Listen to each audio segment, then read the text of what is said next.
Did you know that it's illegal to fish off the back of a camel in Idaho? Well, that's not the only thing that makes Idaho weird, so let's dive into this video so I can explain what Idaho is all about and how you can embrace the lifestyle here. I heard somebody refer to Idaho as the deep south of the Northwest a few months ago, and that image has been living rent-free in my head ever since, except I don't think it's a great term for it. I would see Idaho as more of the Midwest, because coming out of the chute swinging with the first thing, and I'm going to catch a bunch of you off guard, is that Idaho is super friendly. Every time I have new clients coming into Idaho that have never been here before, they are completely shocked at how friendly everyone is, just from being in the grocery stores, in the gas stations even, holding doors for people. I had one set of clients who came in and they were totally lost. I couldn't figure out the Google Maps. They went into a gas station and the gas station attendant was super friendly, explained where to go, how to get to things, and they were shocked that everybody was just so nice. And you really wouldn't think that this would take much getting used to, except it really can, because it impacts every facet of life,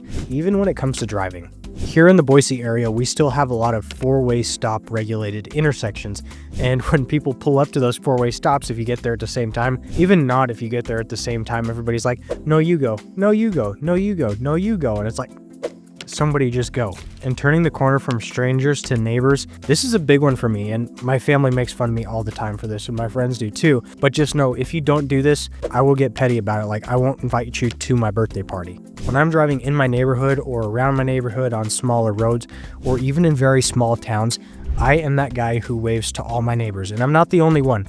A lot of people do that. Whether you're walking your dog or mowing your yard or just going out to get your mail, everybody waves at each other. And this is a large part of the small town culture here in Idaho, is that neighbors are just super friendly and you're waving at each other. And I can tell, people coming from larger areas, they don't realize these intricacies of the culture here, and I give everybody the benefit of the doubt. But just know, I am judging you if I go to wave at you and you don't wave back. People really feel here it is taken as like you're just flipping them off. So if you're in neighborhoods, just pay attention to your neighbors. If they wave back, or give them a head nod, or do the farmer just on the steering wheel. But this carries us into the next topic, which is that neighbors really are an extension of your family. I had some clients, for instance, who just relocated to Eagle this summer, and as they were moving into their new house, almost all the neighbors on the entire street within that first day and 24 hours came over to introduce themselves. Several of the neighbors invited them over for dinner, introduced themselves, brought them housewarming gifts, and my clients were totally blown away at how inviting everybody was.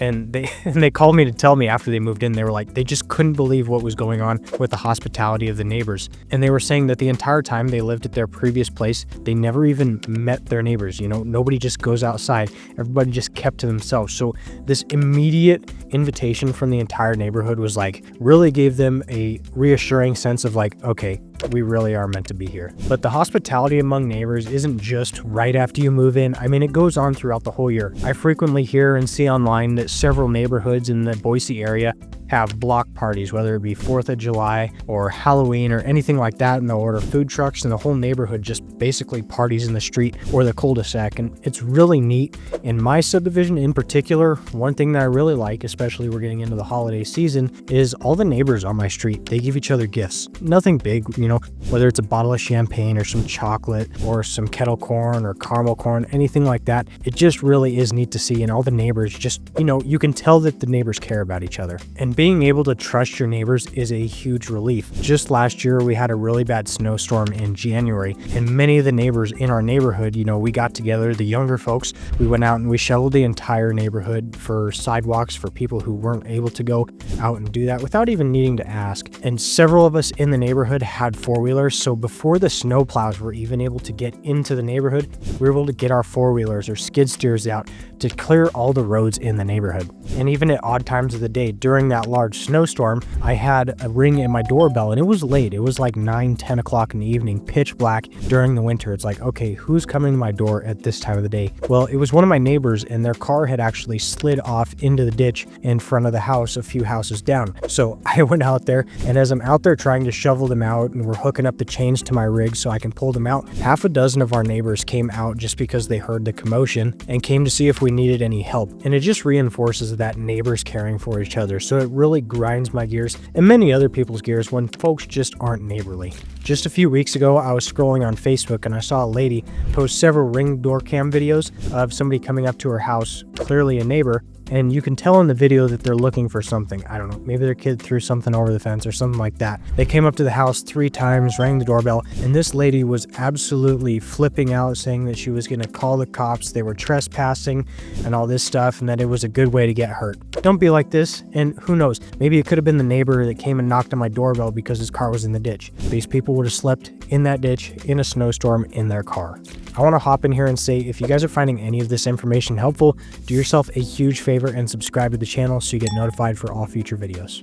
In small towns, the rules of engagement change quite a bit, especially when it comes to driving. As you're driving around, you're going to notice many of signs just like this one, signifying that it is open range. In short, this means that there can be cattle, livestock, animals, anything like that outside of fences, as folks aren't required to keep them inside of fences in open range areas, meaning there's a very good chance that there could be animals on the road, so you really got to pay attention, because if you do end up hitting one with your car, not only do you have to fix your car, but you're going to have to pay that farmer for the cow, and you don't even get to keep the cow.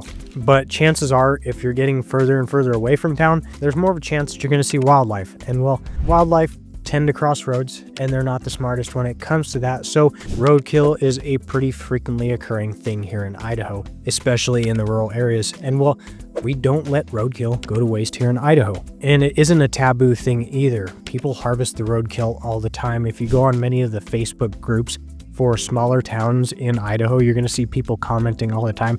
They'll put a post up, hey, deer just got hit over here at this time, and then somebody will be like, thanks, I just went and got it picked up. So it's a really neat thing to see, and folks in the community really do appreciate it, because some people do get a lot of meat off these animals. Harvesting your own food has been a part of the Idaho way of life for generations. And that's going to lead us into the next thing, which is in the fall, you're going to be seeing dead animals coming home on tops of cars and in the beds of pickups. And oftentimes people are going to be processing their animals at home, whether it's birds, deer, elk, anything like that. I have processed many of the animals I have harvested in the past, and I do it in my yard, just a really convenient place. And I have a funny story to go along with this. A couple years back, my buddy and I, we had just harvested 2 deer. So I'm at my place and we're taking care of them, you know, cutting them up, doing all that, whatever. Well, my next door neighbor's house just sold and the new neighbors were moving in. So they decided that it was a good time to come over to my backyard to introduce themselves, as I am elbow deep cleaning 2 deer. And needless to say, they were like completely shocked. They came from Oregon and they were like, well, I guess that's my introduction to Idaho. But it was in fact the perfect welcome to Idaho moment. I have a disease that many other people suffer from, SHFM. Shouldn't have Facebook Marketplace, because I buy stuff from there all the time, mainly classic cars that I'll purchase, start working on, get halfway through restoration, and then find another one and then purchase another one. And the process continues over and over and over again. There's probably some undiagnosed ADHD in there. However, through negotiating all these deals, you end up consummating the deal with a handshake, which brings me into the next point, and that is that handshake in Idaho is a legally binding agreement. Crazy, right? It's a law. You can look it up. A handshake is a legally binding agreement. But hey, the good thing is, guys, if you purchase something on Facebook Marketplace or anywhere and the wife doesn't approve of it, you don't have to sleep in the doghouse, because that's another odd law that we have here in Idaho. You aren't allowed to live in a doghouse. I guess the couch and the floor and the garage are still in play, but at least you're inside. All in all, we do have some really weird laws here in Idaho. And I wasn't joking about fishing off of a camel earlier in the video. It is illegal to fish off of a camel here in Idaho. And the same thing, you can't fish off of a giraffe too. Not sure what happened. I need to look further into those stories, because there has to be some sort of reasoning behind that. However, those are the laws. So if you found this video helpful, YouTube really does think you're going to like this one right here. So give it a shot or not. Until next time, I'm Isaac Crace.